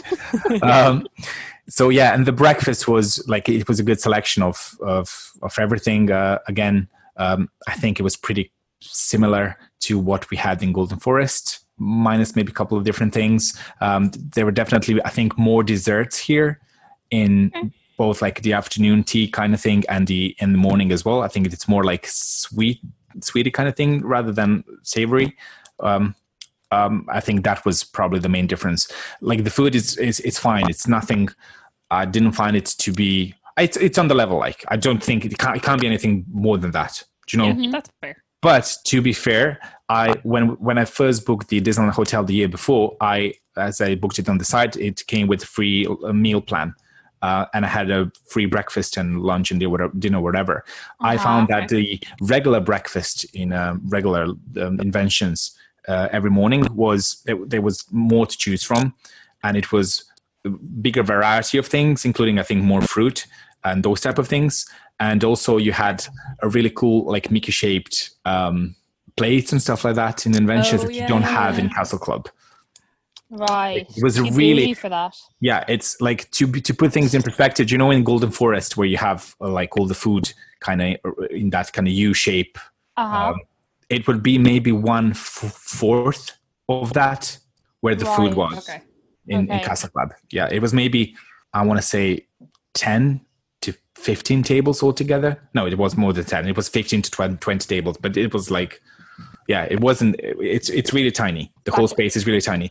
But the cast, they're really attentive there. They're really nice. After like 2 days, they knew I was the guy who drinks the espresso during the day and mint tea in the evening. So they would kind of just nod. And if they would see me, they were the highlight of the whole thing. The place and the cast working there, they were really, really nice. I find that the casts are generally, as we always say, and you always say, it's a Disney karma kind of thing. You be nice to your cast and they get, they're nice to you as well. And in life, not just in Disneyland, obviously, not just cast people, just be nice. So like saying all these things is more of a giving an overview of the experience rather than being, picky about things that weren't maybe quite right. But I just want to say it as it is, because that's how it was. So yeah, the lounge, the Castle Club. And one thing that I noticed sitting in the Castle Club lounge was that people were sitting with their lanyards. Like I would presume, looking at them, they all had one Castle Club lanyards, and I was like, oh, look at them having that. And people love, you just said, Sinead, exclusive crap. And I was thinking, going, it'd be nice to have one of those. I just wonder, like, how do you get it? As I was leaving, I think it wasn't even my first day, it was my second day there. And I noticed like everyone having one. I went to the reception and like, don't get me wrong, people at cast members in reception, as you pass by, they're like, bonjour, hello, as they normally would. And I found all cast in Disneyland Hotel like that. I think it's a bit more relaxed in the sense that maybe it's not a lot of people there like Newport Bay or Sequoia Lodge. So you do get those kind of one-on-one interactions when they actually look you down in the eye, even though you're maybe just passing by them and they're like, hello, or whatever, in a really nice Disney way. I find that in Disneyland Hotel more than anywhere else. So it's Castle Club was kind of just the same as the regular rooms or service that I would get from cast members there. So I went, I think it was second day, and I went to the reception. I said, hello. And they were like, hi, hello, sit down. And I sat down and I was like, I was just wondering, I've seen those lanyards. How can we get one? Castle Club lanyards. And the guy looked at, he looked at me and he was like, yeah, Castle Club lanyards. I was like, well, can I buy one? And he's like, no. And I was like, okay, so how do you get one? And he was like, well, you get it as you check in. And I was like, okay, so I didn't get one. May I please have one? He's like, oh, you really didn't get it? And I'm like, oh my, really, like, what, do you know what I mean? It's like, seriously? And I'm like, no. Sorry, I'm here by myself. It's my birthday. Give me. I didn't like. I'm just give me a lanyard. And I'm like, oh, fuck's sake! And that creation shame, kicking in, and I'm thinking to myself, why are you even doing this? Like, I feel embarrassed by like asking, but then again, I'm like, fuck you. Sorry, excuse me. I know, yeah. But you know what I mean? I'm like, I am paying. I might be paying a bit less, whatever. Doesn't matter. But it doesn't matter. Like, you pay for the service, and you expect everything that comes with that service, and you can never forget it, Andrew. No one else has it. Why can I? And so I was like, yeah. So may I have one, please? I didn't get it. He was like, are you sure? And I was like, yes, I'm sure. Like, it wouldn't be whatever. And even if, like, really. And then he turned around and he got one, and he was like, there you go. And I was like, oh, great, thank you. And that's it. Like, that was the communication, that was the interaction. For God's sake. Yeah, it was. Yeah, and that's basically it. They're obviously different. Some of the other perks are you have your characters during breakfast. What was that like? That was again, this is all coming from someone who was there by himself in an environment where I think every single table but one was family, families with kids. Okay. So I was like sticking out as a sore thumb all the time. And I was, and self-aware, which is my kind of thing, but at the same time, you do like it was just, I wouldn't do it like that ever again. That's all I'm saying. But it's more down to me and the way that I kind of felt maybe, but it's also partly because of the whole thing not being to my like expectations, at least, to a standard of maybe what I would kind of hope. What do you mean? I don't know. Do you mean like the characters weren't up to scratch, or the food? No, the characters were like they were fun, and as soon as they would, so that's just me sitting there by myself. Some of them had would come straight away, like I think it was Mickey, Minnie, and Tiger most of the days. Chip and Dale some other times, whatever. Obviously, sorry. Did you just call Tigger Tiger? Did I? Yeah, probably, yeah. Oh, that's the Croatian. Yeah. That's the Croatian in me. Can't kill him. Croatian shame. Yeah, Croatian shame. So the characters were good. So what? The characters were good. Like if they would notice me sitting by myself, like Mickey would kind of pretend, oh, may I join you? And then he would sit with me and it was really cute. And Tigger, excuse me, one morning he couldn't get enough of me. He was like sitting next to me, I think for like 10 minutes. He just didn't want to move, and then kept like jumping around me and like bringing me food. And it was like he felt silly, but it felt so good because it was like, yeah, this is what it is. That's the kind of thing, like it's really stupid. I'm in my 30s, right? And I did choose to spend my birthday by myself mostly.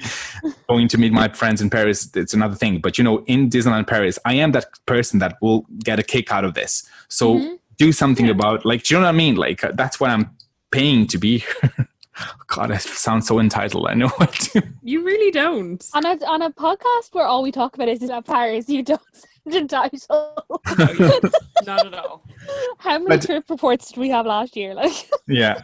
That we put out multiple episodes for. Yeah. Okay. So the characters were great. And like I didn't want to kind of take away from like all the families with kids being around me, and so I would like spend some time, maybe take a photo or two, and then I would kind of wave bye or whatever and go my way. So yeah, I think it would be a different experience. It would be a different experience if there was someone to share this with. Yeah, it definitely would.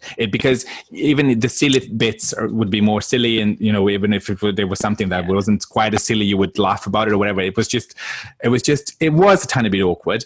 I would do it again in the sense I would go by myself, but not to this level. That's definite. Were there cast members there to like take pictures for you? Yes, with you, the characters. They would. Cool. They were. Yeah, they were, and they had character handlers there, and they were really nice. The whole selection of cast in the lounge, as I said, was really good, including the character handlers there. But yeah, the reception cast, like I found to be. Fine, it could be hit and miss. Yeah, exactly. So it was some of them were really nice, and like it was there was one lady there who would say, "Oh, hello, Mr. Andrea," like knowing that it's me, and I'm not expecting that. Let's be realistic, but at the same time, I am staying there for 4 nights, which is actually for Castle Club quite usually like I've seen people rotating around me all the time, every single almost like I would see same families maybe 2 days, and there was someone else coming in, whatever. So it was I knew that they kind of knew I was the odd one out who came here by himself. I could sense it, whatever. But so yeah, one of the perks that I really enjoyed was having the VIP fast pass. Mm-hmm. That was one of the questions that I had. So when you stay in Compass Club or Golden Forest or whatever the hell they're going to call it in Marvel, you get 1 per day. Is that the same? Do you get more? No, you get 1 that's valid for every single attraction that has a fast pass throughout every single day of your stay. Wait, what? Hold on. It's a VIP fast pass. Do you get an unlimited one? Unlimited one. So you can go... Oh, exactly. Okay. Exactly. So you can go on as many...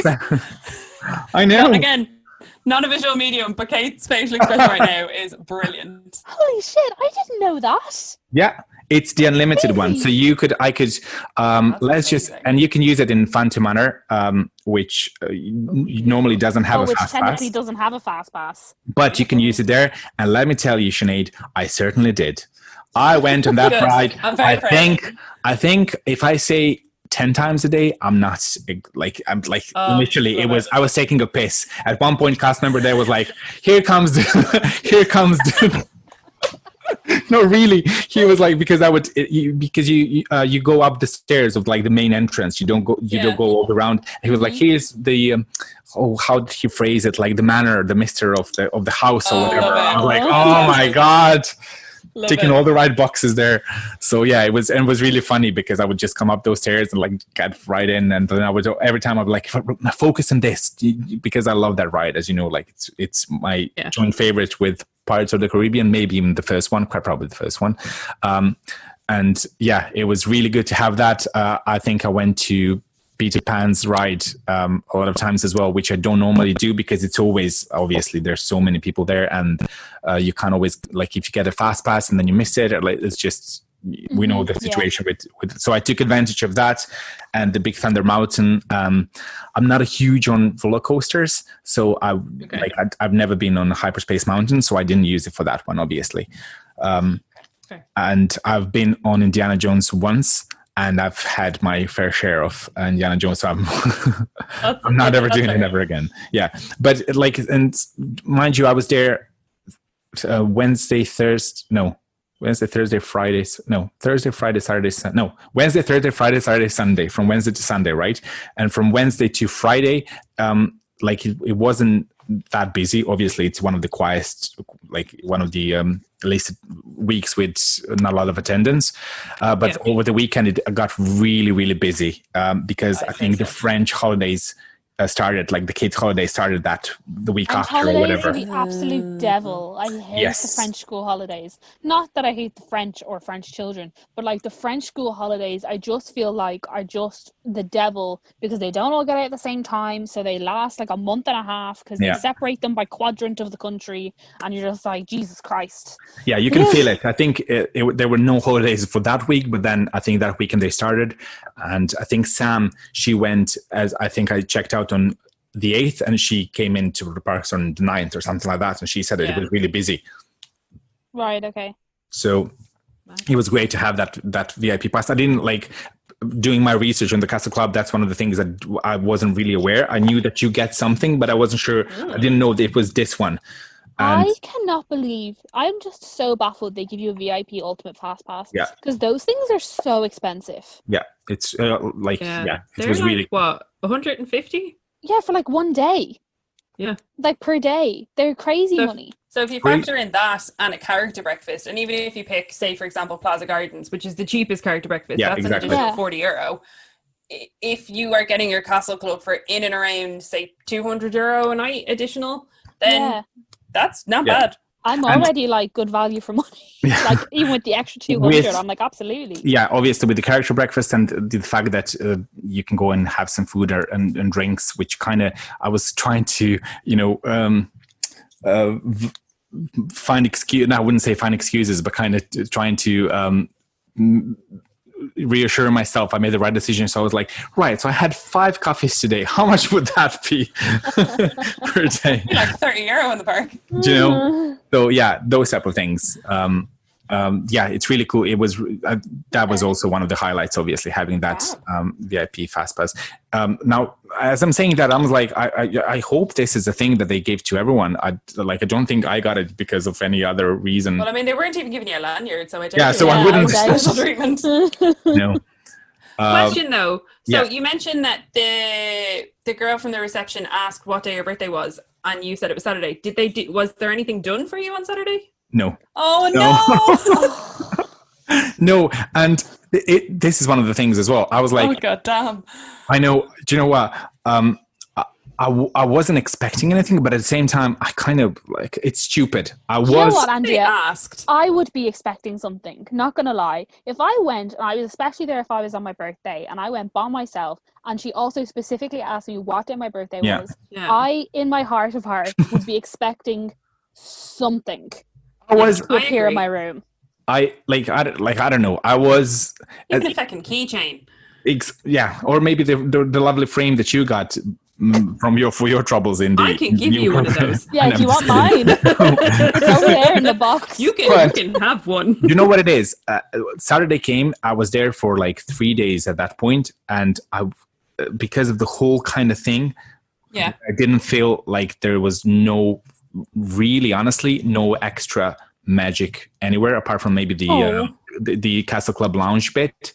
That I don't know. I wasn't expecting to having like long 10-minute conversations with the reception staff. Obviously they're busy, but I don't know. It just I wasn't. Let's just say if I was expecting something, I wasn't surprised that I didn't get it. I think it's Do you know what I mean? Yeah, I think it's a very telling thing with Disneyland Paris that when bad things happen, cast get affected by it really easily, and they're not able to break through that hole. But I still work for Disney, and I'm still a cast member type thing. Yeah. Where even though I've never been to any US park, I guarantee you that if anything was told to cast members during the morning in a brief or something, that they would still go out and they would still deliver the same form. Obviously not every cast member, but a good like 85%. Yeah, I know what you mean. You know what I mean? I'm sorry. If you were staying in, so the equivalent to the Disneyland Hotel in Florida is the Grand Floridian. If you were a top tier annual pass holder and you checked into the Grand Floridian and said,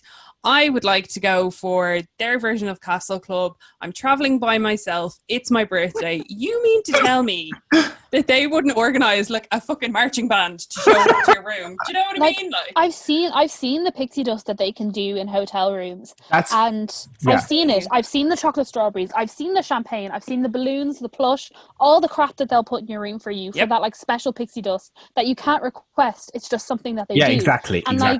And I'm like, are you telling me and especially since, as you said, Castle Club wasn't that busy, you'd think that they'd fucking try.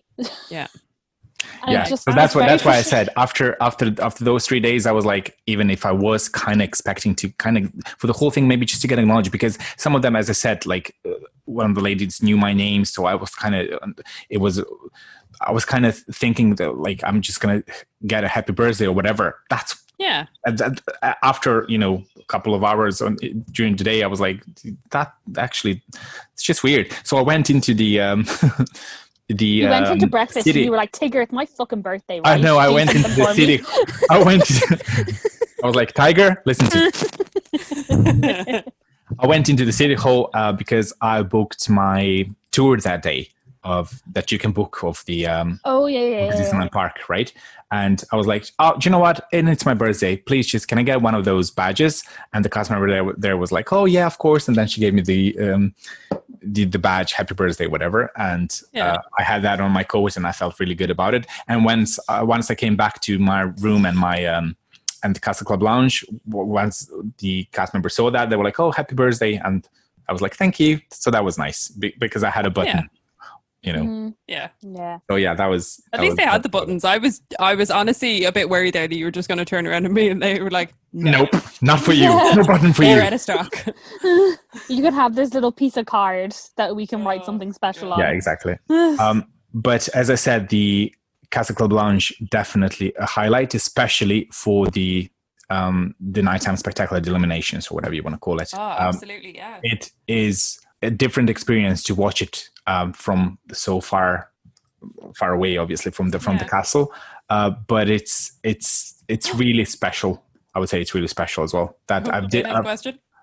Sorry. Do they play the music inside, or are you just listening to the? Oh, great! They play the music inside. They have like I think they have the same playlist playing all the time that every time I would be there, I would hear one of the songs playing that was always playing.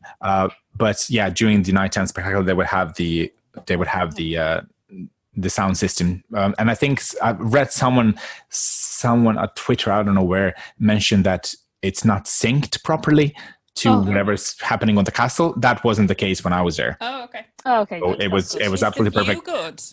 The view is brilliant. It's literally it's above the inventions, so it's like the most perfect view that you can have of the whole. I'm thinking where it is. Of the whole Main Street area with the castle there, and for the fireworks as well. And it was, I think, my first evening, and I came there just for the purpose of watching it from there. It was only one family there sitting in one of the tables, and I sat down, ordered my mint tea, and the cast member came to me and said, oh, your tea is waiting on that table there. That's the best view in Castle Club Lounge. Oh, brilliant. Exactly. And I was like, oh my God, that was so nice. It was like, that's all you needed. Do you know what I mean? I'm so intrigued at how mixed your experiences were when you were there. Yeah. That like literally some of it was like you could have been gone to like fucking Cheyenne.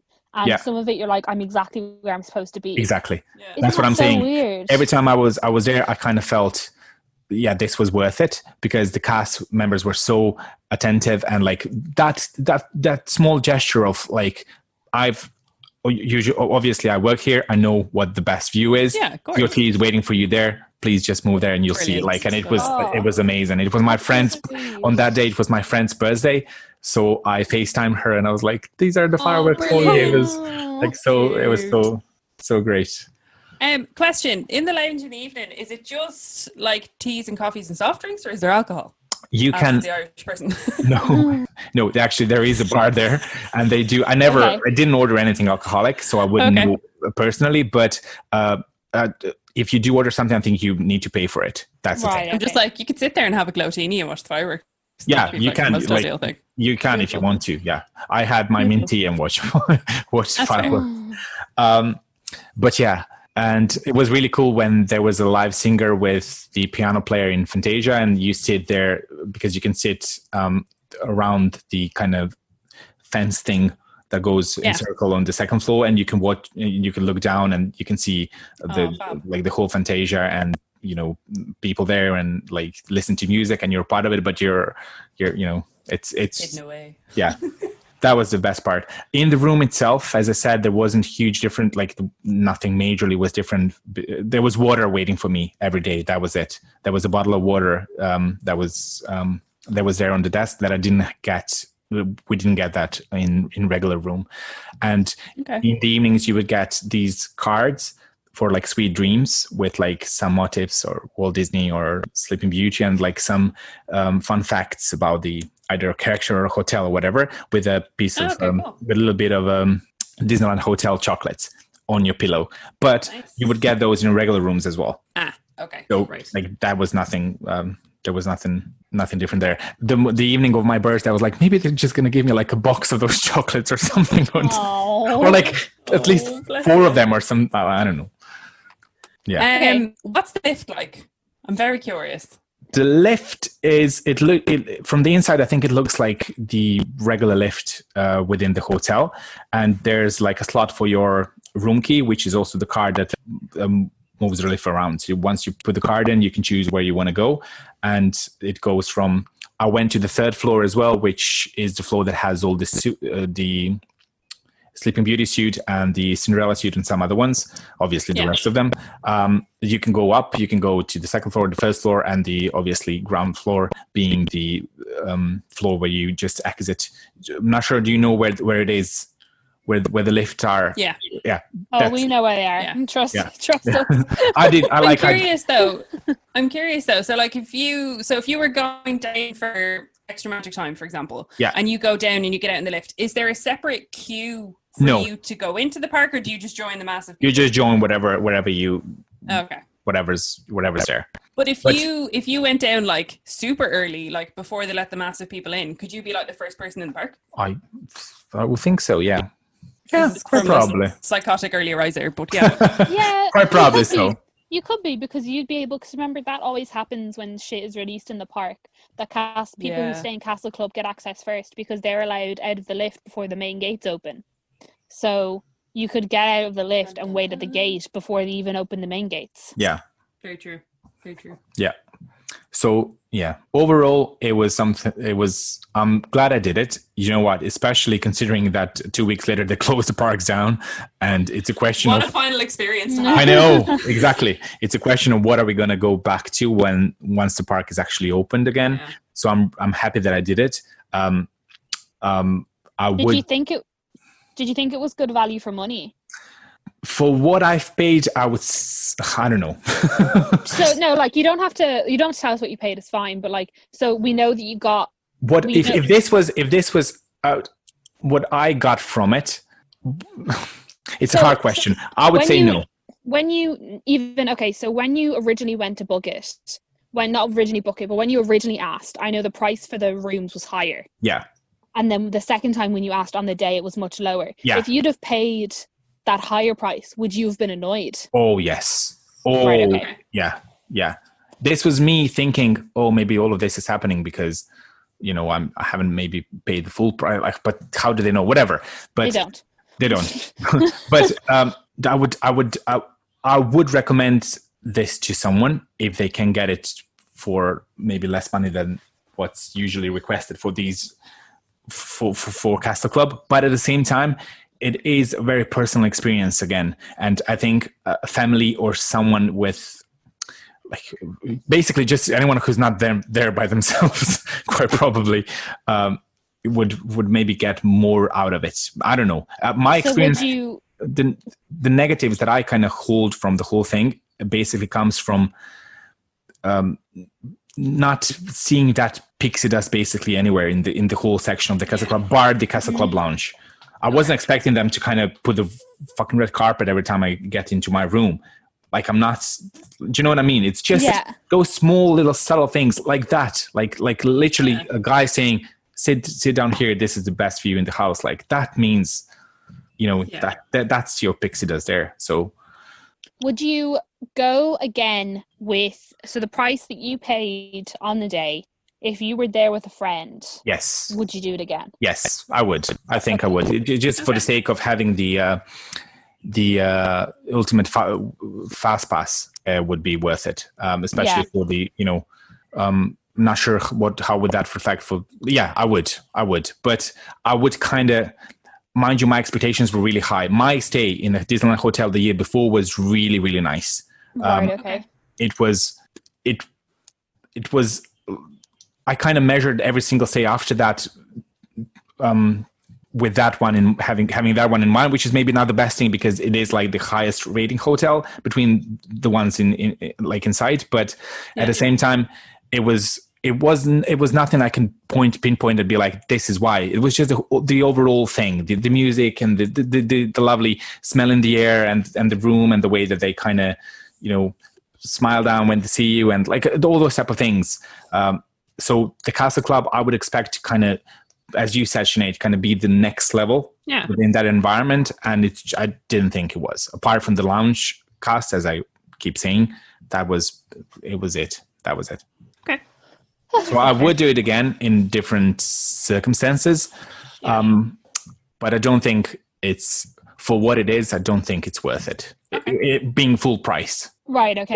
For me at least, from what I got from it. Yeah. Oh, I did get an umbrella though. Oh. That I had to pay for, which is fine. Oh. They leave.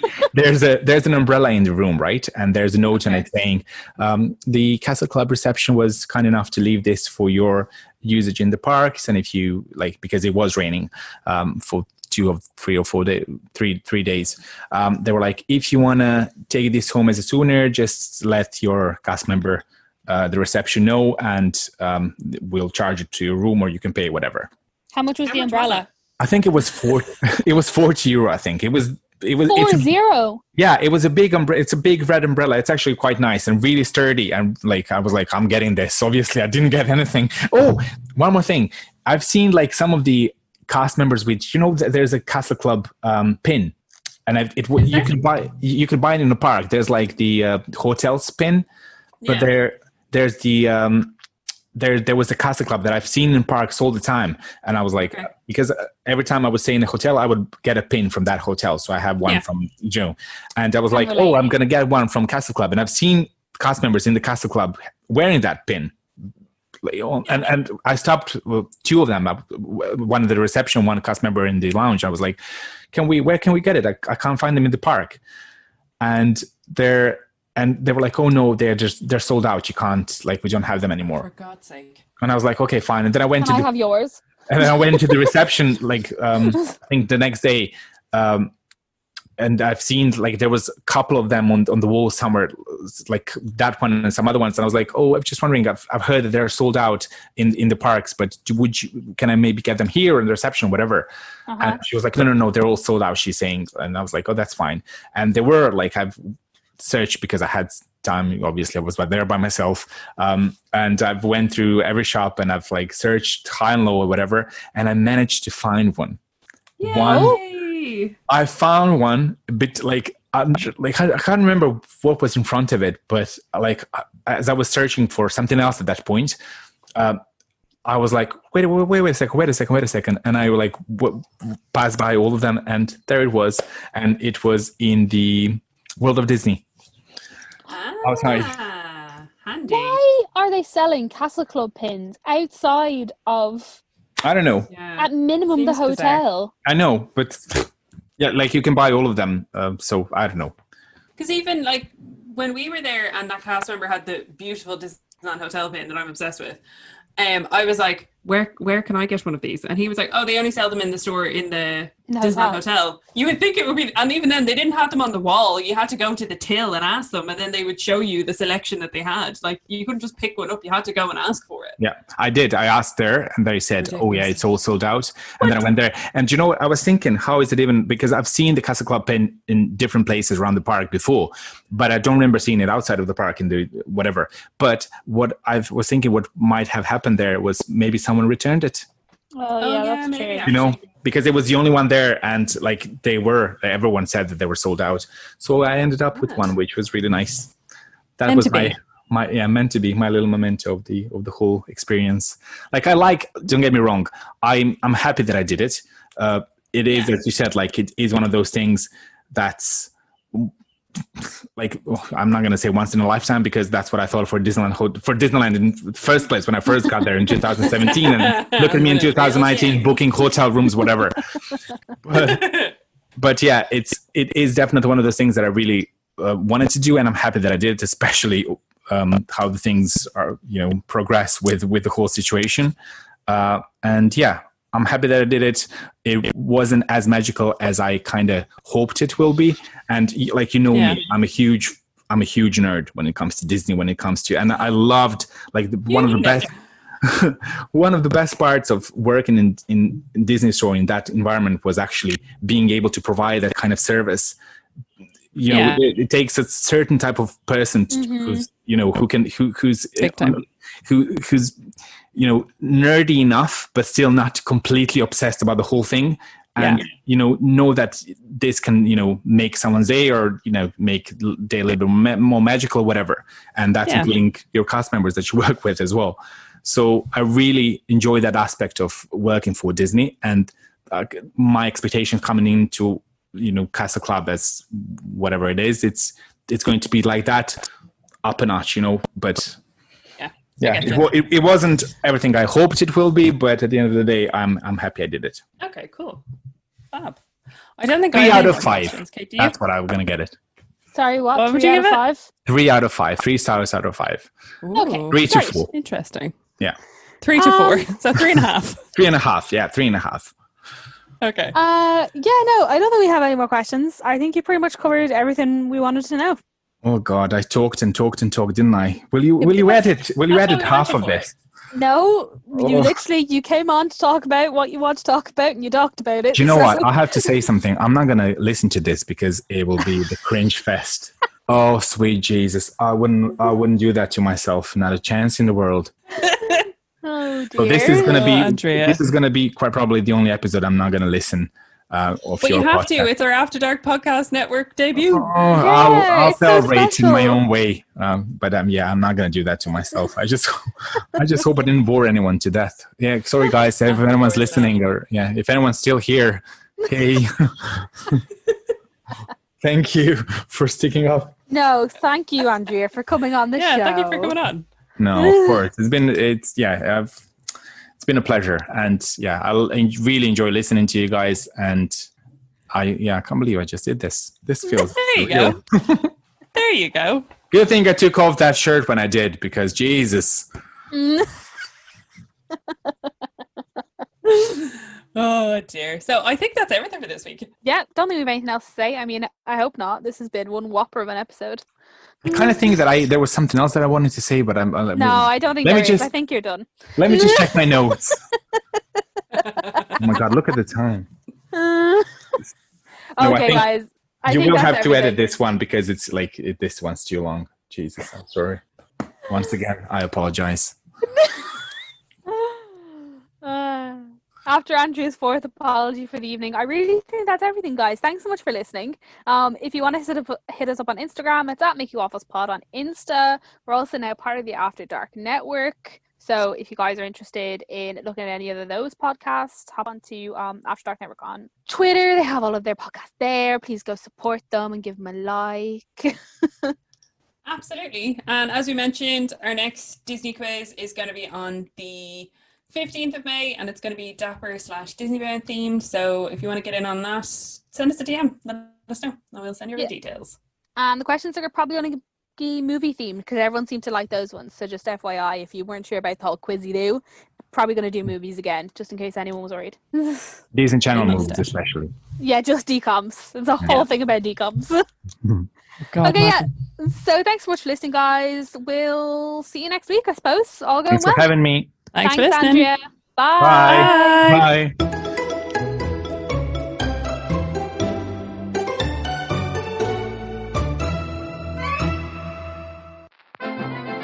This podcast is part of the After Dark Podcast Network.